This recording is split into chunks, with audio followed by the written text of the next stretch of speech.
Welcome to Wednesdays with Willa. I am your host, Willa White, and this is my weekly podcast show that airs on Wednesday mornings at 10 a.m. on my Facebook page, Willa White Medium.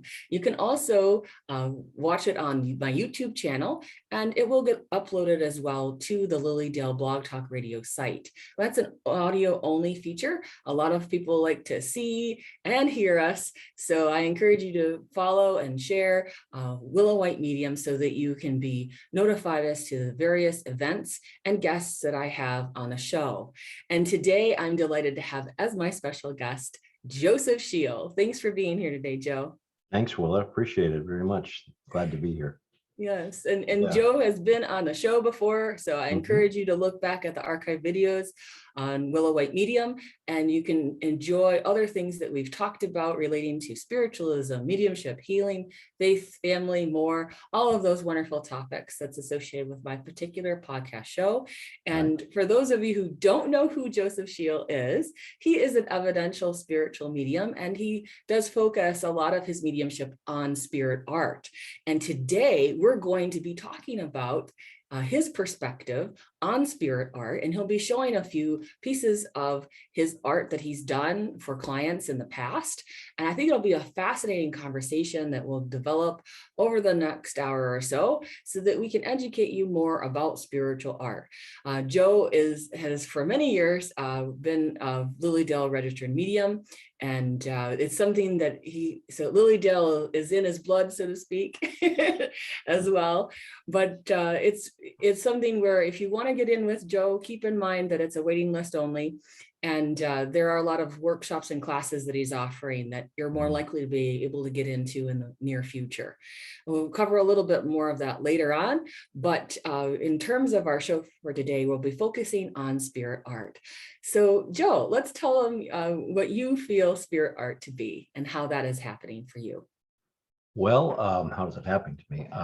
It's happened to me pretty much my whole life, as far as I know, looking back on it. But the way I look at it today, and then I'll tell you the story of how it came about, I suppose. But the way I look at it today is that I believe in a tremendous amount of evidence for the work we do as mediums to have people understand and experience the other side, that there is life beyond this life, and that is the hope and promise of real mediumship and authentic mediumship, is that we are able to present enough evidence that someone can make their own conclusions that this couldn't be anything other than the truth, that life that goes on, and that there's a real conversation between us, the medium, and spirit, and the client, whoever that may be, that we're all in the midst of that wonderful moment, that miraculous moment, if you will. And spirit art, which is for me is spirit portraiture. I really try to put the faces of those who I see in my mind or feel or impressed upon, and different senses can bring that to its fruition. It can bring it up and show it in a way. And so when we, as spirit artists, try to put that picture to a face to the game, if you will, they're trying to say, where is the face that goes with this information, and tie it together, if you will.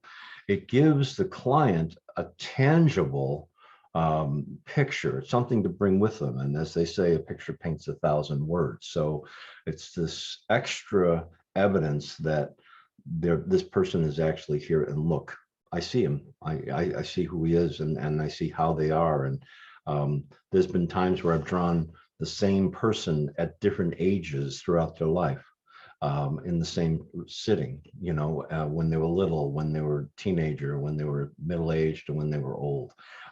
In other words, the life story of somebody is important to those loved ones who are still here and knew of those stories, knew of life itself. And when they see the faces of people coming through, then it's actually just mind-blowing. And still to this day, when I draw one and people hold up their phone with a picture on it, even on a Zoom session or something, it's just like, oh my God. It's like, I actually have to sit there and say sometimes, how the heck did I do that? Even though I know how it works to a point, there is something beyond my knowledge, something beyond my being, something that I'm aided in and carried to with the spirit art. So it is an involvement of the spirit world, of the place of intelligence, with the instrument, which is me. So I really see spirit artists today as an instrument of peace, an instrument of hope and of healing. And when someone can really hone their skills and do spirit art, they give this added and extra set of information and criteria and all this tangible stuff to look at and see that, you know, look into the eyes of the person. There's times when I draw pictures and I look at it and say, man, it's just a picture. You know, it's just that's a face. It's two eyes, a nose, and a mouth, you know, and there's no life in it. And usually those go in the circular file or those go to the side, you know. But when we really have spirit, there's actually, you can look into the picture and feel the life of that person. It's not like looking at a picture in a magazine, you know. It's like, oh my God, there's something more special to this portrait, to the presence of that person. So some people call it painting them back to life. You know, I don't necessarily think that they're ever gone, you know, so that it's not paying them back. They're just, we're becoming aware of their existence and their continued life, and we're having that real-time conversation with them. So spirit art to me can be, as far as the portrait art goes, just a really special time with the spirit world and an interaction, a camaraderie, I would say an immersion into the spirit world, and letting them have my being, my skills to work with. Yes. So in the blending of the minds, they can use me to show themselves. And that's an incredible thing to have happen.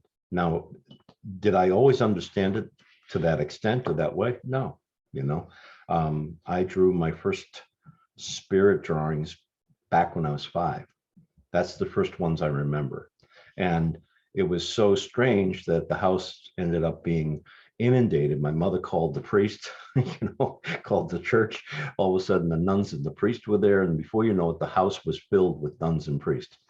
And the Monsignor himself came, and I just thought it was a party, so I thought it was great. I was only 5 years old. I'm thinking, well, this is cool. But when the Monsignor asked me who the people were in the picture, I looked at him like he had 3 heads, because I was like, you're the adult, you're the other one's supposed to know, you know.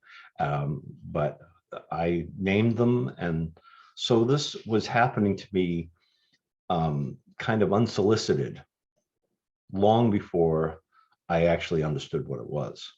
And I went on in my life from that day forward. My grandmothers, you know, I'm old Boston Irish, so I have two wonderful Irish grandmothers that were tea leaf readers from Ireland. And so I have to be very correct about how I say things, otherwise I'll get slapped from the other side here. They're wonderful. Yeah. Both wonderful women, but both tough as nails. But they would drag me to churches in Boston and all around to do healings, to do things. I mean, when I was little, I would be, you know, doing things and seeing amazing things. And so my thought was that I was supposed to be a priest, or that's, you know, I guess if you're Boston Irish, you know, you're going to be a fireman, a policeman, or a priest, you know. And that was the one that I was chosen for, I guess. But well, you have to represent your family, right? You have to represent your family. Well, you have to kind of represent, yeah. But it's also, maybe they didn't think I was capable of anything else. I don't know. But anyway, I really kind of pursued spiritual matters from that time in my life forward, because I felt it was more natural to me to think in a spiritual way. So no matter what I did, no matter what business I started, or you know, I've owned several businesses, and no matter what I did, I was always frustrated because I wasn't happy with it, you know, until I just kind of pushed all that aside, or it was taken from me, whatever the case may be, to the point where living a more spiritual life was extremely important to me, and still is. And it's still an effort, you know, it's still an effort to kind of break away from being caught up in the humanness and keep my feet on the ground, solid common sense, etc., and still live, knowing that there's more to this story of life than we actually look at every day, and that can really enrich us. So over the years, I kind of chased the world, if you will, to try to be normal, knowing full well that I wasn't, and what happened was, later on, I was in the seminary to become a permanent deacon in the Catholic Church. And probably the hardest time of my life, because I was also drawing pictures and people were recognizing them. And I wasn't doing like mediumship sessions. I was just doodling because I'm dyslexic. And when I read, if I don't doodle, I fall asleep.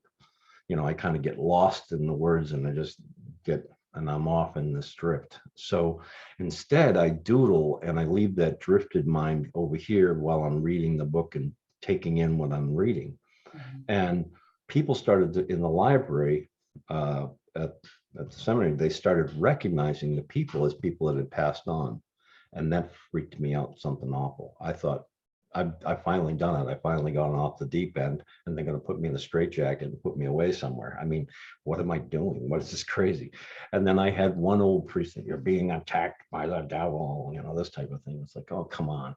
There's nothing evil about this. There's nothing malice or malicious. It is a beautiful thing.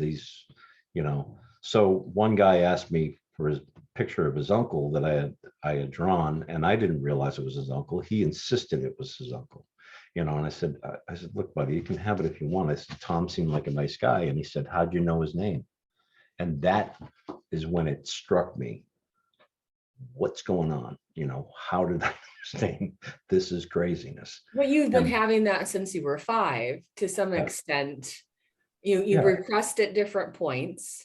Yeah, I suppressed it completely. I mean, I knew it was strange or weird, but I wasn't about to tell everybody, hi, I'm weird, I just kept it to myself because I figured everybody will think I'm nuts, and it was a very strange feeling. So I was a very shy kid in high school, very, very shy all the way through.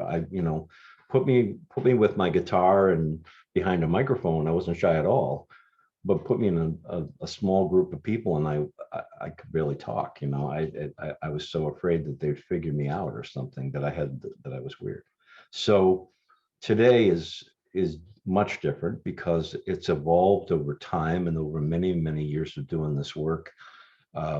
It's evolved to a greater understanding of what it really is going on.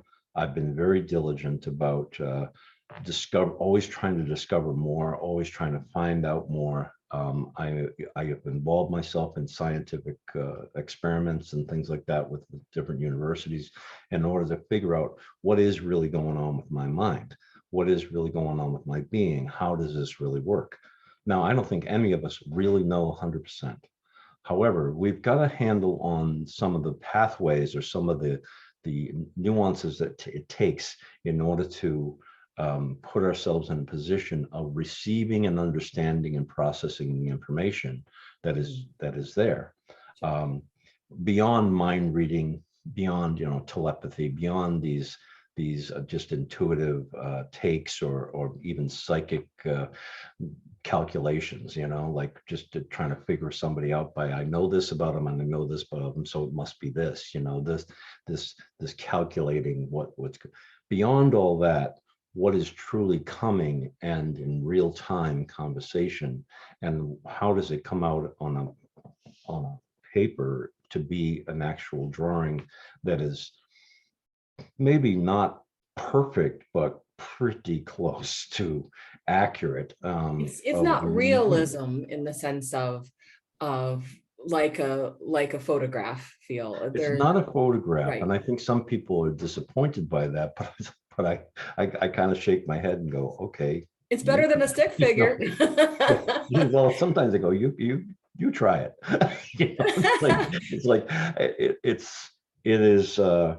It's done very quickly too. If I was doing my fine art, which can see that too on my, if you go to more on my website, you can see some of my find. I am very exacting. I try to be very clear and very. I think that that's a problem, or should I say a good thing that many artists have, that idea of, I want to capture this as perfectly as I possibly can. But Right. You're right, when you're doing spirit art, you don't have time for all of that perfectionism. You just have to allow it to flow. And I think an important thing to mention is that with spirit art, you will not be asked to provide a photograph of your loved one before a session. That is, spirit artists, if they are doing this in the true blue sense, it'll just happen on the page. And then other people will say, hey, that looks just like so-and-so. And then they'll show, like Joe said, the phone picture, or they'll send a picture, email a picture. And that is the combination. Yeah, we never have a picture in advance, never have an understanding in advance. And there's even times when I'm reading for a woman and she says, I want you to draw my mother. And I'll say, no. And she'll say, why not? I said, because she looks just like you, yeah, and I would be drawing you. And it's almost cheating, to me. Right. It's almost cheating so, with that. Absolutely. So if you understand that your mom looked just like you, let me draw somebody that I couldn't have known, and wouldn't have seen, that looks different in your family. And that's what I do. I try to draw a different person. So, and I got involved with this in such a way that I began to evolve with it. And I was doing fairs and things like this, these fairs, and they're crazy. They're energy suckers. You feel drained after a weekend of one of those. But it can be good practice. It can be good practice for a beginner to some extent. It's a great place to cut your teeth, no doubt about it. But I remember you and I doing some, and your mom and stuff, that places, and it was one of those weekends where we got snowed in, I don't know, somewhere in Pennsylvania or something, but we got snowed in and nobody came. Like nobody could get there because and we're all in this hotel.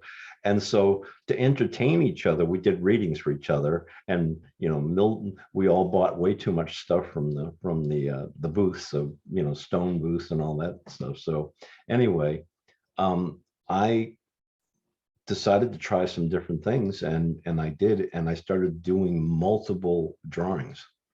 And so that became my forte for a while. That became what I did, was I would do multiple drawings of people. And it started off with like maybe 5 family members. And at this point in time, I've drawn as many as 25 family members in one sitting. On one page. On one page, all accurately. And it became a process that really started to take me to places that maybe I should have gone, maybe I shouldn't have gone, because I started to get sick doing them. I started to get physically ill. And I said, well, that's not good. That's not the way to go. So I realized what I had been doing. And with the help of some friends of mine, they said, well, maybe you're going too far. You're going there instead of asking them to come here. And I was doing this, what one university called rapid return. So I was getting a piece of information and coming back, hundreds of times a minute. So when I was getting ill, physically ill, the scientists there, the doctors there said, what's happening is you're getting seasick. Your mind is going like this. Oh. So exactly what it felt like. I felt like I was going to turn green, and so the way to fix that was to ask them to come to me and sit with me and get more control over my readings. And in other words, I was just letting myself be taken, and I'll draw that person, I'll draw that person, and I'm racing around like the wind. Yes. Instead of sitting in control. Today I do them and they're much more controlled, and I'm actually able to draw more people because I can say, okay, you first, and actually have a conversation with them, say, okay, now I'm going to draw you, now I'm going to draw you, now and it's not as bizarre as it used to be. And believe me, I've watched it. I think one time I was like filmed by the History Channel or something, and I watched it and I went, you can't release that, because I was really taking the people on physically and So I was animating some people and drawing others, and all this stuff was happening. I looked bizarre. I looked like I had lost my mind. And I said, no, that's just that would be too frightening for people. They wouldn't understand it. First view, they would just not understand the process of what I've been through to get to this place. So with further process and further experience, if you will, I've come to know how to approach all this a lot better than I used to. That's all. And it does take patience, and it does take making sure spirits are showing up in an orderly fashion, so to speak. Right. That's where spirit guides. I think one of the biggest things it takes for any medium, especially a spirit artist, because when you turn that picture around, you go, is this mom? And you're nervous. You're nervous. I think it takes a lot of courage, but I also think it takes a tremendous amount of trust, and trust in God, trust in spirit, and that it's a really important thing. I mean, it's one of the things that attracted me to spiritualism in the first place, was that in their principles, this trust in God, that God was everywhere, God was all things, and that kind of solidified my effort forward to investigate this whole aspect in this philosophy of spiritualism, because I said, what's that all about? And where some of it's been twisted and turned and bastardized over the years, I believe at its core there is a tremendous amount of beauty in this personal relationship with God and with the spirit world.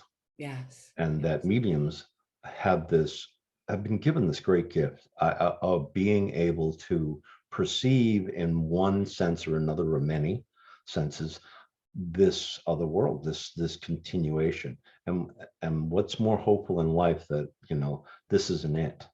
This isn't the destination. This is just the journey forward.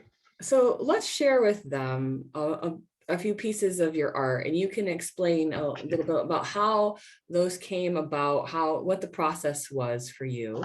Well, I have a book of some old pictures here, so I'll switch my screen, and so you use a particular kind of paper, and then you use I use like a pad like that. Okay. This is my notepad, so I take notes. Sometimes I draw pictures on that, which can come out, and that's if I have one here. Like I might take some notes, and then I'll draw a picture on there of the person on the notes. And sometimes several people, as I'm working through who should I really draw, and then I ask the sitter, or the person having the session, or the person in the audience, I ask, who would you like me to draw? Out of the people I've already talked about. So I already know them, I've already described them, and then which one is more important to you? So then I'll draw that person. So in this book, there are several that I've kept. People have sent me the pictures after the session and been kind enough, and these, out of thousands and thousands of pictures I've done, these are a few, so I'm just going to get all this junk out of the way.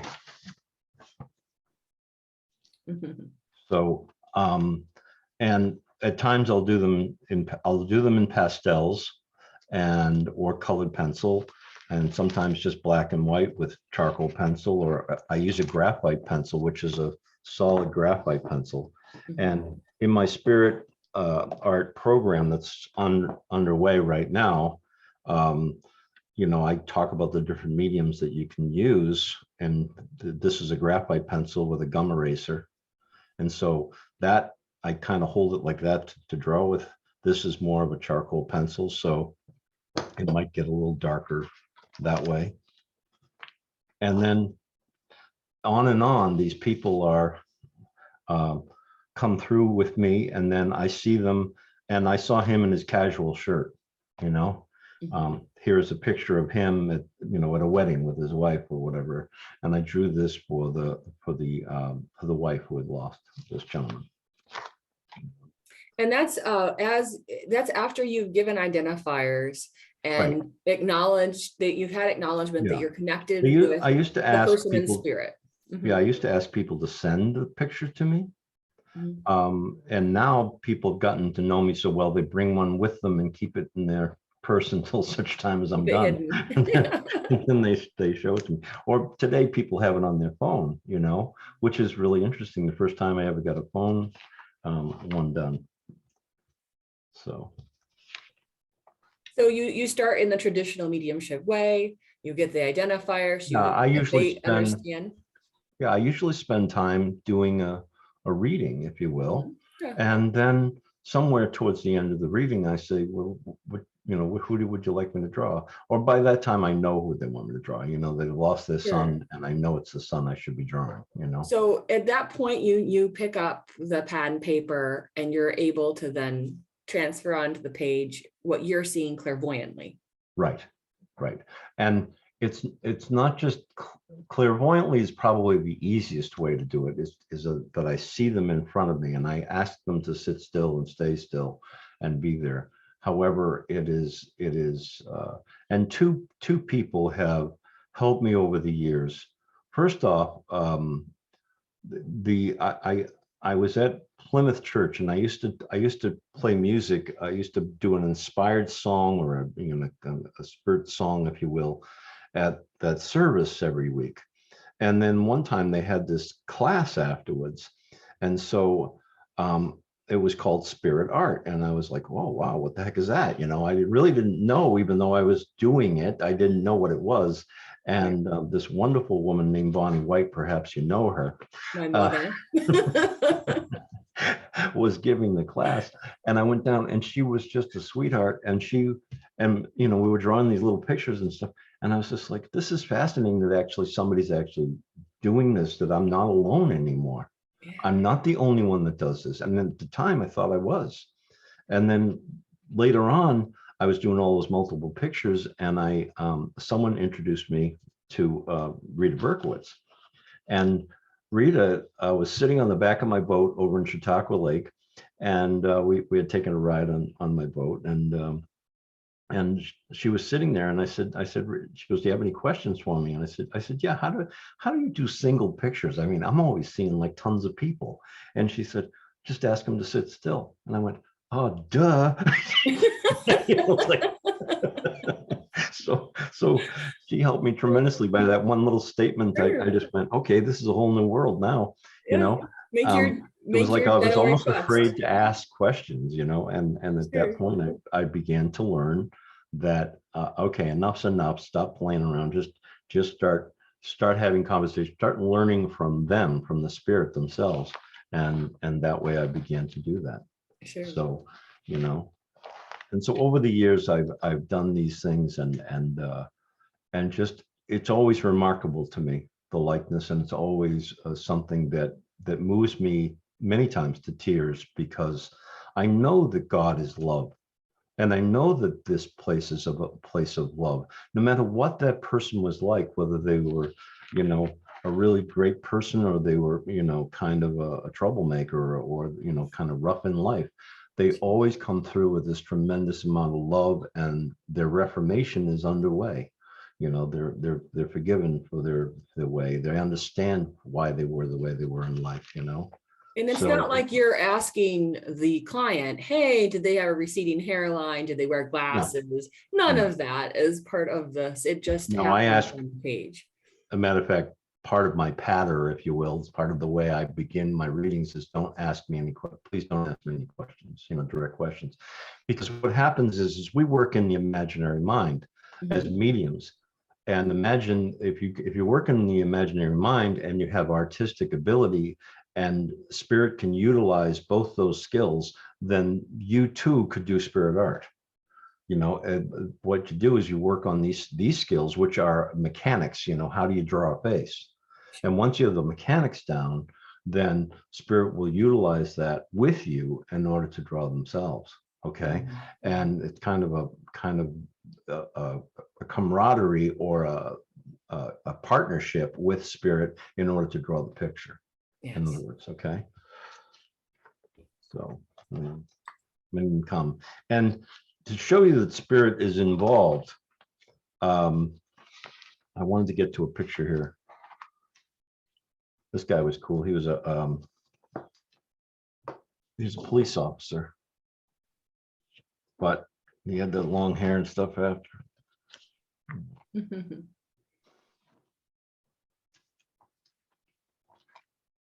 I'm trying to find the one which really. This lady sent back all these pictures, which was kind of cool. You know, she sent back the whole gamut. She was so happy. Just amazing. And then the little things like the Yankee hat.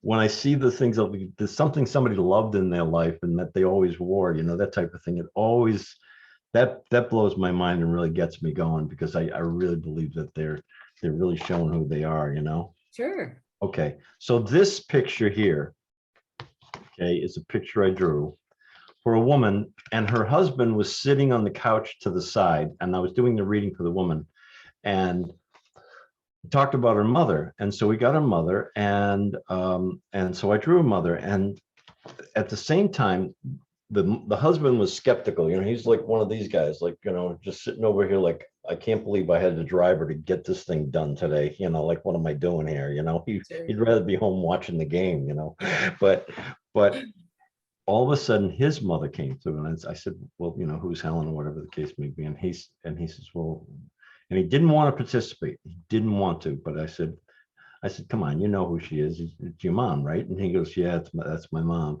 I said, well, she's here. So next thing I know, he's in tears because mom's there, and we're all in tears because it's just so beautiful to have all those people there. And then they looked at the picture when I was done, and he goes, well, I kind of sort of see, but not. And then she was looking at it and going, well, it's kind of like my mom, but not quite. And then I said, well, you know, I'd be happy to try again for you folks, you know, but one at a time. But why don't you bring it home and see if it might be somebody else? You know, it could have been an aunt or something like that. We'll see. But I apologize that it's not right today, but it's the best I can do, you know. Well, they brought it home and they put a mirror on the page. So they put a mirror and then took a picture this way. So I'm sorry, I got a wounded finger here, but they put a picture, they took the picture this way, and there's his mom, there's her mom. They put the mirror the other way, and it was her mom. So you talk about spirit's influence, and their presence in the midst of it. That's not me. You know, that has nothing to do with my skills. This has everything to do with the fact that spirit showed up for both of them. That's in the one picture. Isn't that amazing? I love it. This is a fantastic Cool. It was story. so cool. It was so cool. It really was. So anyways, these are all the single drawings, but I started out, you know, and there's lots more of them, I suppose, you know, if you look through them. Through the years. Yeah. And some that aren't so great. But they're likenesses, you know. It's interesting. They're like, this is enough for recognition to happen. It is like that. It comes together. But I've gotten some wonderful responses and letters and from different people over the years, and it's just been remarkable. But these are an example of the multiple drawings where many family members come through, and items, you know, things like the person's car, the house, the storm that took the house, that type of thing. This one here, I don't know where the evidence is for this one, but there's a tremendous amount of evidence for this, including this carousel that was right next to their house growing up. So somehow I saw it and drew it in the midst of it all. So with the multiple, were you engaged in the reading as you were doing the drawings? I was. What happens with these is I go to a much deeper place than when we're doing mediumship, we're in a mild trance state. Yes. I used to say to people, I'm going to go into a trance state. I was wrong. I didn't understand it enough, wasn't educated enough in this stuff of what might be happening. So I was misstating that fact, but that's what I believed at the time, which is that I'm going into a much deeper state of trance. What the universities had found when they tested me doing these was I was going into a hyper state, not a trance state. Trance state, your heart rate slows down, everything slows down, and you're really kind of in this almost a REM sleep almost. It's really deep, if you will. In this, when I do these, I go into a hyper state, my heart rate doubles. So it's like I'm exhausted when I'm finished with one of these. It's like running a race. Yeah. And it's a lot physically on a medium to do the Yeah. work that we do, because every time we touch in with a piece of information or with a spirit, in some ways we can take an energetic hit. right. Yeah, So these people lost their son. He had just gotten a yellow Volkswagen, his first car. He was 16. And there he is. And we had his name and everything. This is his uncle and aunt, and two of his uncles and his aunt, who are in spirit already. These are the people with the drawing. Mhm. And they were devastated. That's my old office in the old coffee shop in Oh yeah. you know, remember that when I had a mural on the wall and stuff? Yes. But this is way back when, and this gentleman here was actually a quite well-known artist, a musician from Mexico. So he'd come up with his wife to have the reading. So many times other things happen too, where I believe that, you know, people might have seen this as a guide but the concepts or constructs in my head that came along with the information.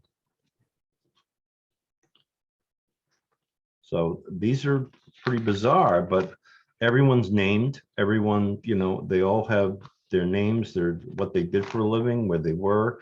And you'll see that sometimes it looks like it's stretched or it's caricaturistic. Mhm. And that's because my eyes were closed when I was doing these early drawings. I didn't, you know, I was just letting them do it. And did you peek at all? I didn't, when I'm in the first like 20 minutes of this thing, these are just scribbles. Mhm. Mhm. Okay. And then I'm finding them afterwards.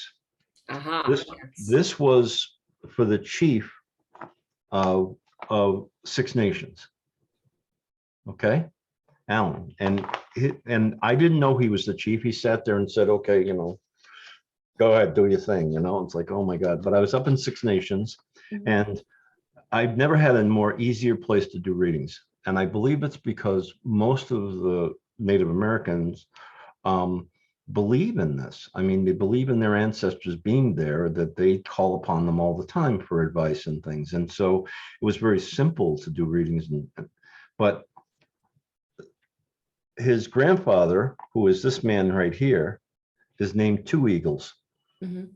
That is his, and the person I was doing the reading for, his Indian name is Two Horse. Oh, there you go. So these things, and the Turtle Clan. So the symbols came So through the very symbol came, strongly. right, Mhm. exactly. Mhm. And his grandfather's best friend was a colonel in the Canadian forces.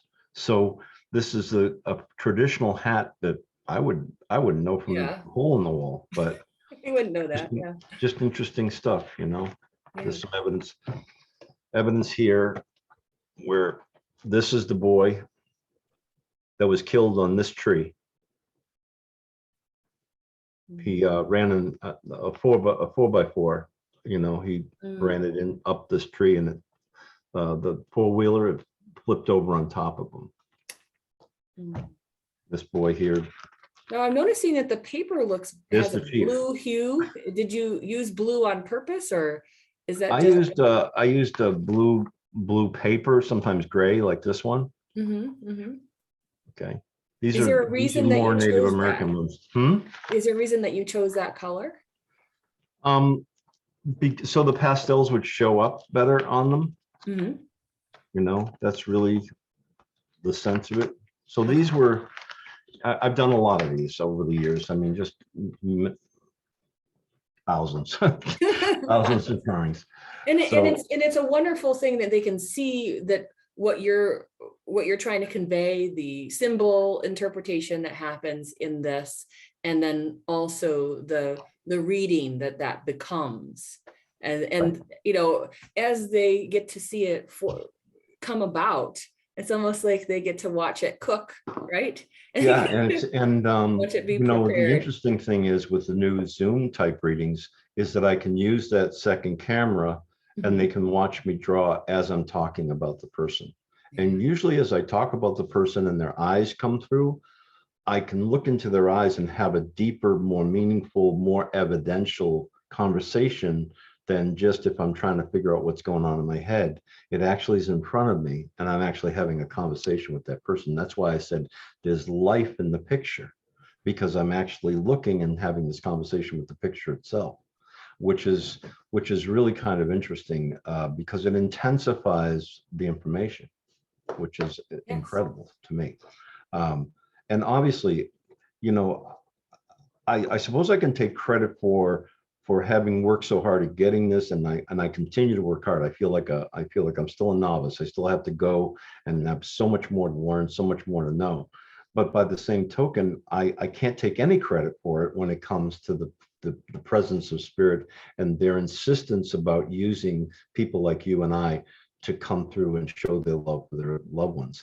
And it's usually not about something mundane or, you know, little simple life baloney. It's more, it's about important things and really living life to its fullest.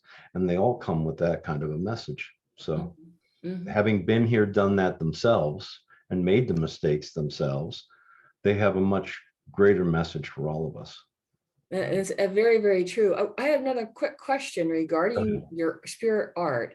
Sure. Are all of the faces those who have passed, or do any of the living show up in that?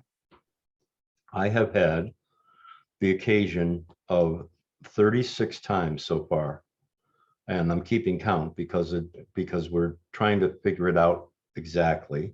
However, I have had a very, I would call it a rudimentary type of experiment that's been going on with it all. But I have drawn 36 living people quite accurately. In each one of those cases, we kind of tried to document down what was the commonality between these 36 different people, different from different parts of the world. What was the commonality? Was there a common denominator between all of them? And the one common denominator between all of them was, it was the last person that the person who died saw before they died. So in other words, I'm looking through the eyes, talking about blending with the spirit. I'm seeing the last person of my life, and that's who I'm drawing on the paper, is the last person I saw that happens to still be alive. Right, right. Okay. Beautiful. That's it. Yeah. That's I have drawn one. Now there's one glitch to that, and I haven't had it happen again, but I have drawn somebody who was in a coma and died after I drew the picture. But I drew them while they were in a coma. And they were in an altered state and so they're in an altered state. They're probably already stepped into the spirit world, and it was just a matter of time before the body went, you see. So their spirit, which to me was this beautiful experience, because it showed me that the spirit is definitely separate from the body, you see, and that it is fully alive and fully well and fully present. But its vessel was, you know, an inanimate object now and not useful, but it still was very much present in its communication. So that was really smooth. So additionally, to add on to that, when you do the multi-drawings, then are some of those symbols associated with the present day rather than the past of the loved one? Yes, it's important to me often in my readings to have information about the now, right? What is going on in real time? Yes. Where are you, and how can you show me your presence now. I'm not just reading memories out of somebody's mind, or putting two and two together and saying, okay, well, they must have done this because they did this in life. So this must have happened to you and your dad back then. You know, putting two and two together it's a lot of guesswork. People can fake this work all the time that way. But in real-time conversation, like, you know, did you do this morning? He said you were doing this, and you know, something odd, something different, and then really have the answer correct. Or, you know, you're living on Carter Street now at 267. That's correct. I don't have that information. The only place I would get that information is from the spirit, you see, and that shows their presence around us in real time. Mm-hmm. Because that also very much matters. This isn't just trying to go back to an archaeological dig. Right. That's the way I look at it. It's not just an archaeological dig of their past. It is a continuation of life and how they're showing up around us and what they're observing. And sometimes it can be mundane, and sometimes it can be a big thing. Now, for some spirit artists, it'll show up on a certain part of the page, whether it's future or past. Does that happen for you, or is it all over the page?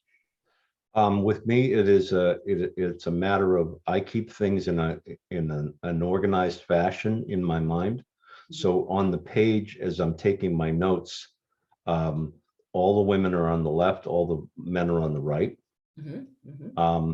Things in the middle seem to be perhaps not family. The children's names will go with the family it belongs to. And there's kind of a way around the page, if you will. When I'm drawing the actual drawing, there really isn't a whole lot of that structure other than the face itself. In the multiple drawings, there seems to be a tendency for the items that I draw, say the car or the watch or the things, they tend to go right next to the person they belong to. Yeah. And that's not my doing. It's where I feel it should go. So it's more of a notion or a feeling, or like I intuitively know that this belongs to him, or this. So it's a divine knowing, and you're magnetically almost drawn to that portion of the page. Exactly. And also the color choice. Can we talk a little bit about the color choice? Colors, where a lot of my drawings are black and white, as far as the single drawings, I do try to put color into them because it's been insisted upon by spirit over time to have colors, you know, the color of the dress that they were buried in, the color of the suit they used to wear, the tie was important, you know, that type of thing. And I've drawn people of all walks of life and all different nationalities and different colors, and that's important. You know, they'll tell me I was a light-skinned black person, or I was very, very dark, you know, south, you know, from a certain part of Africa or a certain part of, and as I do drawings by telephone for years, I've been doing drawings around the world. So I never know who I'm talking to exactly, or what they're, you know, I have to know where they're from. And then sometimes I draw the person and I see the slant in the eyes, and now I know where they're from. You know, I can tell the different place in which they were in Southeast Asia, because people look differently. Yeah. Where to us, when we're not familiar with it, oh yeah, they all look alike, and that's how prejudice comes about. But the fact of the matter is that they don't. Right, but the background, that background shows up in the pictures, and the colors have meaning, not just about the skin color, but also why they would want you to choose a red hat, like you gave the example, or why they would want a blue hat, or sometimes it's exacting. Sometimes the colors are exacting. It's like, this is the hat I wore, like the Yankee hat was a blue hat, and that's it, you know, and that's what I wore. That's okay. That's evidence. That's solid. That's exacting. Many times color, symbols, signs, those types of things, I call them silhouettes. Just a line can tell me something. Let me just switch the camera and I'll show you something. Okay. Sure. Okay, so say I'm drawing somebody like this, you know, and I'm drawing this woman, and all of a sudden my pencil goes like this. And I'm like, well, that's not a face. That's right. That's a Okay. gourd. That's a gourd. But to me, the first thing I see is I'm pregnant. Oh, wow. Look at that. So, you know, the symbol may come that way, that simply. Sure, It doesn't, and that's a silhouette, I call it. sure, A sure. silhouette, like you can have somebody like this.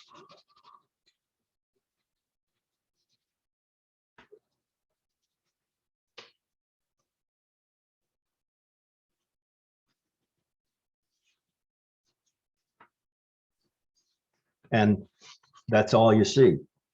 Right, But what I see is, I see a helmet, I see a soldier, right. you see?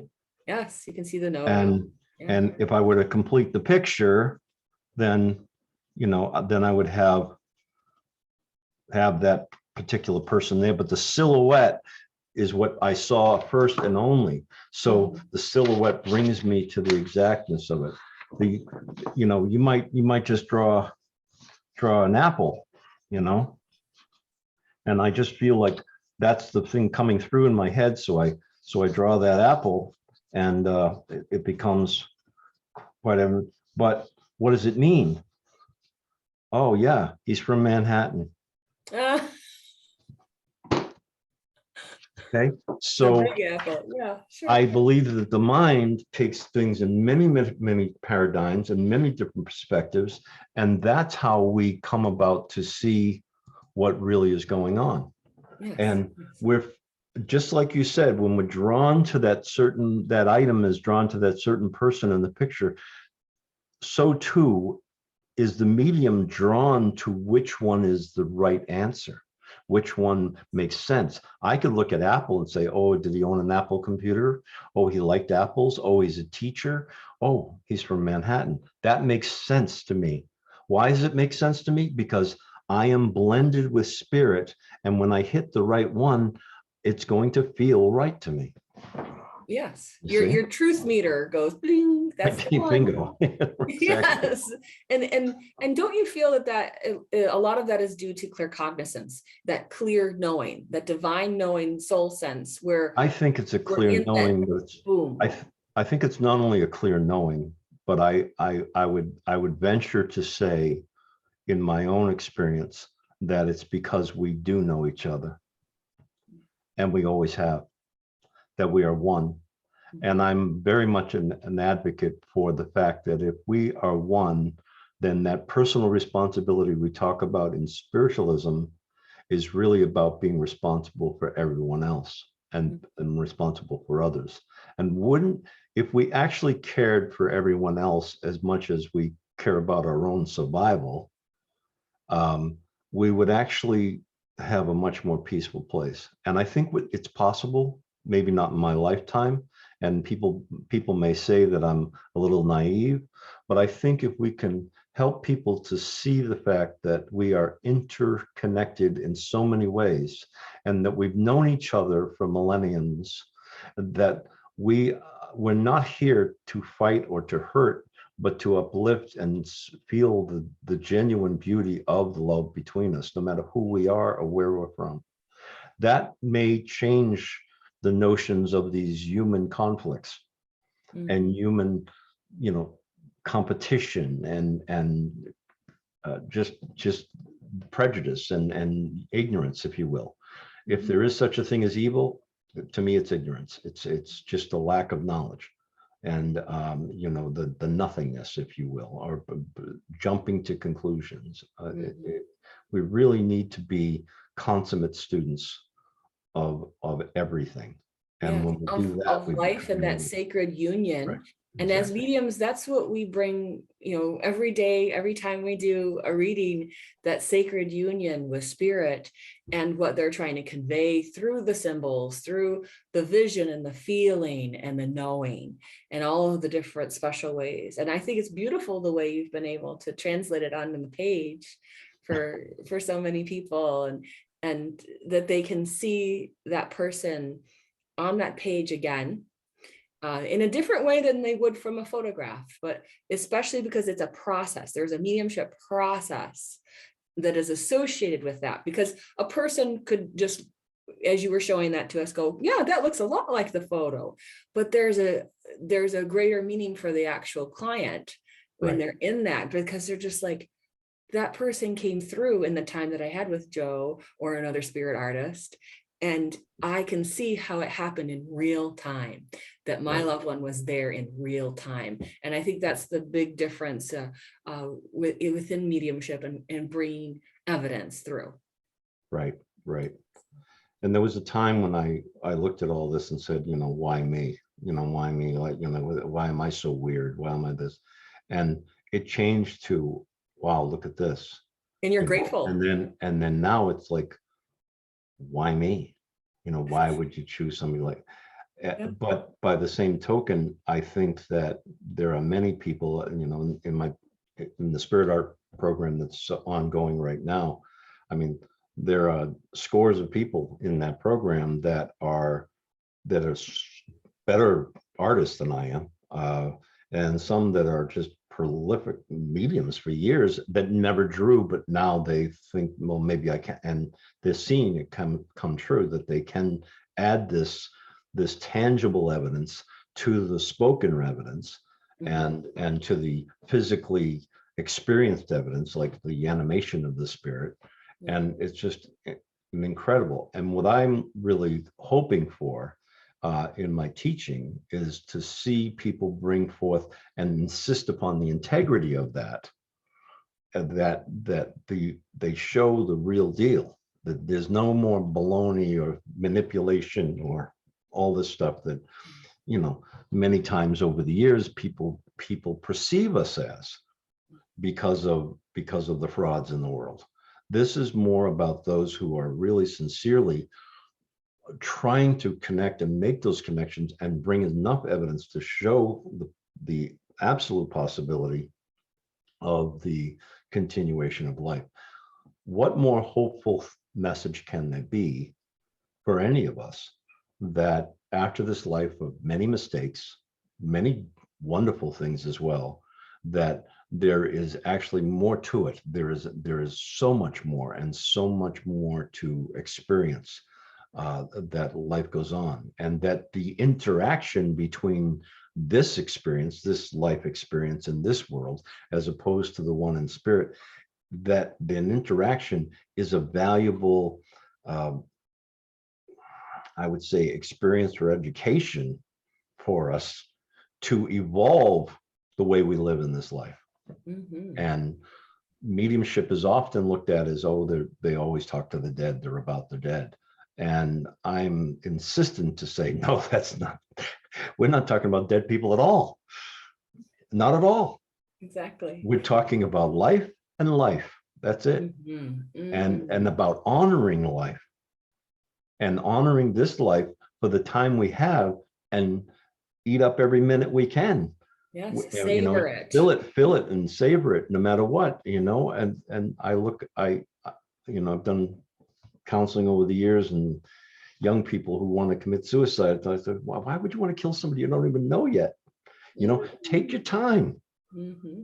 Take your time. That's a permanent solution to a temporary problem. You've got to really kind of begin to live rightly within yourself. And often we're so caught up in impressing other people. I want them to like me, or I want them to love me, we're so caught up in that we don't understand the tremendous value we have in just not being selfish or self-centered, but in loving the world we have, and the life I have, and seeing how interesting it really fits into the bigger picture, and how it maneuvers in the bigger picture to help others, to really entice others to be better all the time. When we start to see ourselves as valuable, then we start to move forward in such a great way, and open up to the spirit world and to who they really are to us. See, Yes. So it's an encouragement to gain confidence in your own connection with God yeah, and the awareness of the divine and how it's working in your life. And it's part of the magic and the meat of mediumship, I feel. So right, it's exactly. beautiful. Oh, well, we really appreciate you sharing your spirit art with us today and your insights into the world of spirit. It's really beautiful to spend this time with you. And I know it's been valuable for everybody to see how that works. And thanks for letting us into that world with you for a bit today. Well, thanks for having me, Willa. Always. Thank you Oh, so much. I appreciate it. And I love your show. You do thanks such so great work. much. And thanks for And doing it for everybody. That's really fantastic. God mm, bless you. I appreciate that so much. And for those of you who want more information about Joe, you can look at his website, josephshiel.com. He has information about his online classes. And speaking of online classes, I have those of my own. I'll be resuming the Monday Night Circles in February, but I have other online classes that I'll be running throughout. So take a look at willawhite.com. You can find out more information there or on my Facebook page, Willa White Medium. Thanks for everybody to being here. And thanks again, Joe. It's been fabulous. See you next week, Peace. everyone. Bye-bye. Peace, everybody.